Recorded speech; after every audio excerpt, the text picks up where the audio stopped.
One TV Patrol.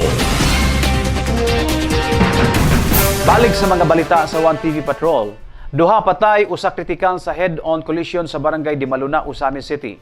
Nakabsan sa kinabuhi ang driver og usa ka angkas sa motorsiklo human mibangga sa usa ka pick-up niadtong Abril 30 alas 6 sa buntag sa kurbadahon nga bahin sa National Highway sa barangay Dimaluna.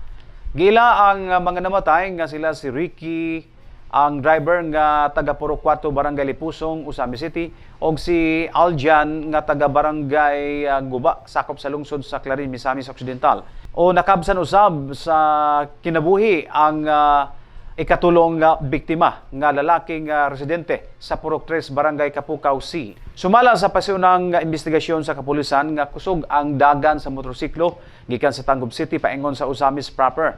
Pag-abot sa maong dapit, gingon nga mi overtake kini sa laing motor apan aksidenteng nasugat ang mibangga kini sa usa ka itom nga pick-up nga gikan sa pikas direksyon. Tungod sa kakusog sa impact, nakaangkon og grabe nga mga samad og traumatic brain injury ang mga biktima.